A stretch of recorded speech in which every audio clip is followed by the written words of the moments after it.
आपके नज़दीक नवाज शरीफ की सबसे बड़ी सियासी गलती क्या है? बुनियादी तौर पे नवाज शरीफ की सबसे बड़ी गलती ये है कि वो बड़ी शक की तबीयत का मालिक है। वो हर एक पे शक करता है, बहुत कम लोगों पे उसका भरोसा है और इसका नतीजा रहा है उसकी सियासी नाकामी। दूसरी बात ये है कि नवाज शरीफ को पैसे से बहुत ज़्यादा लगाव है। वो एक बार जब आपके हलके में आए तो यहाँ पे भी वो शुगर मिल लगाना चाहते थे। नवाज शरीफ आए तो एक जलसा हो रहा था, तो मैं साथ बैठी हुई थी, मुझे कहने लगे कि यहाँ तो बहुत अच्छा गन्ना लगा हुआ है, तो यहाँ कोई शुगर मिल है? मैंने कहा यहाँ शुगर मिल कोई 40 मील के फासले पे है। तो कहने लगा कि आप यहाँ शुगर मिल क्यों नहीं लगाती? तो मैंने कहा कि मेरे वालिद की मुझे वसीयत थी कि या कारोबार करो या सियासत। मुझे कहने लगे कि मैं फिर यहाँ लगा लूँ। मैंने कहा आप ज़रूर लगा लें। सो फिर उसने रमज़ान शुगर मिल लगा ली। आप मुस्लिम लीग नून के लिए थोड़ी हमदर्दी रखती हैं, तो क्या आप भी सिविल सुप्रीमेसी की हामी हैं? जी यकीनन मैं सिविल सुप्रीमेसी की हामी हूँ। मैं मुस्लिम लीग के लिए वाकई नरम गोशा रखती हूँ, लेकिन अब चूँकि अमली सियासत से मैं रिटायर हूँ, सो मेरी किसी जमात में रुकनीत नहीं है। आप पर बिजली चोरी का मुकदमा भी बनवा दिया। जी हाँ, ये बात दुरुस्त है। और फिर इवेंचुअली उस बंदे ने मेरे से माफ़ी भी आन के मांगी, लेकिन उन्होंने नवाज शरीफ की काबीना से मुझे निकलवाने के लिए ये हरबा इस्तेमाल किया। क्या आप समझती हैं कि पाकिस्तान में कोई भी वज़ीर आज़म इस हद तक पावरफुल हो सकता है कि वो किसी जर्नैल को डिसमिस कर दे? जी हाँ, क्यों नहीं, क्यों नहीं। वज़ीर आज़म पाकिस्तान के बेपनाह इख्तियारात हैं और वो हर सरकारी तनख्वाह लेने वाले को डिसमिस कर सकते हैं। इसकी कोई मिसाल दे सकती हैं? मेरा अंदाज़ा है कि भुट्टो साहब ने 1-2 फौजियों को बर्खास्त किया था, मेरा अंदाज़ा है। ये मेरा फार्म जो है जी, यहाँ से शुरू होता है। हाँ। क्या आप समझती हैं कि भुट्टो साहब को पाकिस्तान को एटमी कुव्वत बनाने की सज़ा दी गई? एक हद तक। बहरहाल ये वजह ज़रूर शामिल थी उन अवामिल में जिसके बायस उनको तख्तादार पर पहुंचाया गया।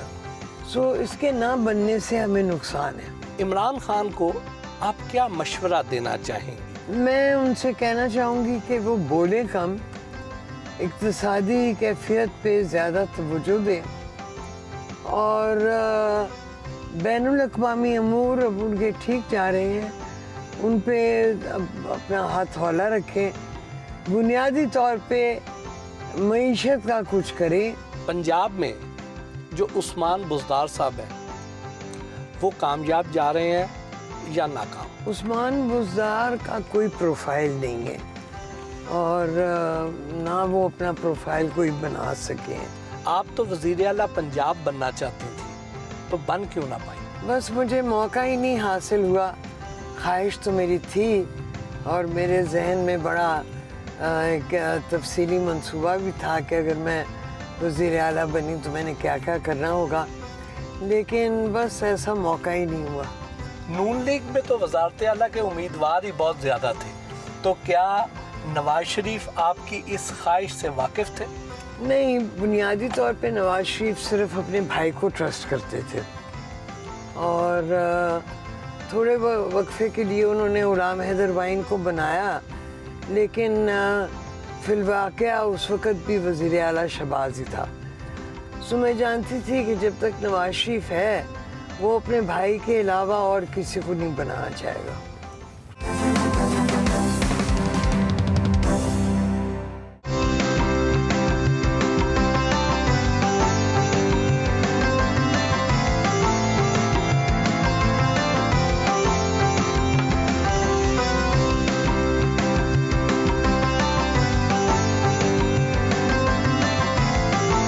आला اعلیٰ نسل کے گھوڑے پالنے کا شوق انہیں وراثت میں ملا ہے. ہمیں اپنے خاص گھوڑے دکھانے کے لیے فارم پر لے کر گئیں.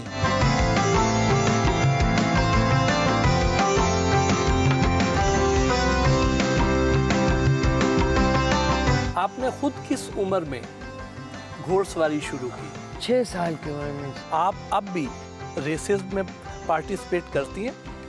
میں گھوڑے 2 سال کے جب ہو جاتے ہیں تو بیچ دیتی ہوں. خود میں ریس نہیں کرتی. تو کیا گھوڑوں کے نام بھی ہیں؟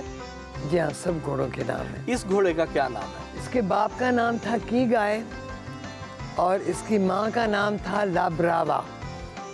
تو اس کا نام میں نے رکھا بریو کی. ہم نے تو یہ سنا تھا کہ زرداری صاحب اپنے گھوڑوں کو مربے کھلاتے ہیں، بادام کھلاتے ہیں، دیسی گھی کھلاتے ہیں. آپ تو یہاں انہیں سادہ چارہ کھلاتی ہیں. جی ہاں، میں زرداری نہیں ہوں نا. تو کیا آپ کے پاس اتنے پیسے نہیں ہیں؟ جی ہاں، جو میں ان کو خوراک دیتی ہوں وہ گھوڑوں کے لیے جو سٹینڈرڈ خوراک ہے وہ ہوتی ہے. یہ جو عمران خان کو نواز شریف سے بہت زیادہ کمپیئر کیا جاتا ہے، کیا واقعی ان کا کوئی کمپیریزن بنتا بھی ہے یا نہیں؟ کمپیریزن بنتا ہے اس لحاظ سے کہ وہ بھی وزیر اعظم رہے، یہ بھی وزیر اعظم ہے. میں سمجھتی ہوں کہ عمران خان کو جو ایڈوانٹیج ہے وہ یہ کہ ایک سٹار ہے اور قداور ہیں، خوش شکل ہیں، تو ان کا جو فزیکل اپیئرنس ہے وہ نواز شریف سے زیادہ امپریسو ہے.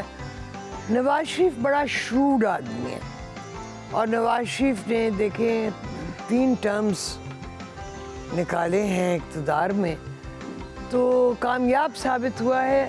اب عمران خان کا آگے چل کے پتہ چلے گا کہ ان کا ٹینیئر کتنا لمبا ہوتا ہے یا نہیں.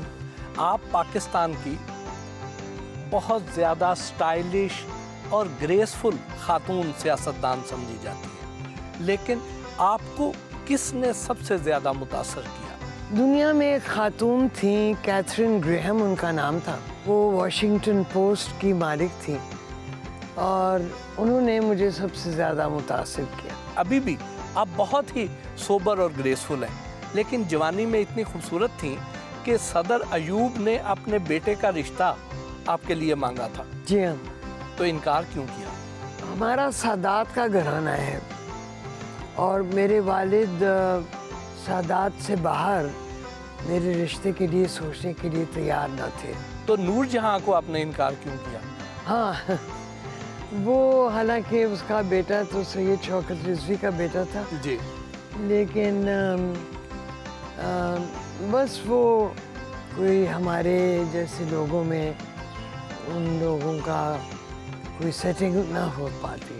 وہ جب رشتہ لے کر آئی تھیں وہ واقعہ کیا تھا؟ بس وہ آئیں، انہوں نے بات کی تو میرے والد نے کہا کہ آپ گانا سناؤ. تو اس نے کہا کہ پہلے آپ ہاں کرو پھر میں گانا سناؤں. کیا ان رشتوں کو انکار کی وجہ فخر امام صاحب سے آپ کی کوئی پسندیدگی تھی؟ انکار میں تو نہیں تھی کرتی، وہ تو میرے والدین کا کام تھا. ویسے فخر امام کے بارے میں انہوں نے بھی سوچ رکھا تھا اور مجھے بھی وہ اچھے لگے تھے. آپ کی اور فخر امام صاحب کی جو سوچ ہے، ان کا مزاج ہے، اس میں خاصا فرق ہے، لیکن اس کے باوجود اتنی لمبی اور کامیاب زندگی کا راز کیا ہے؟ جہاں ہمیں 50 سال سے زیادہ اکٹھے ہوئے ہو گئے ہیں. اصل میں سوچ ہماری مختلف نہیں، ہماری ویسے مزاج مختلف، لیکن ہماری قدریں مشترک تھیں. تو جہاں قدریں مشترک ہوں وہاں پہ پھر نبھاؤ ہو جاتا ہے.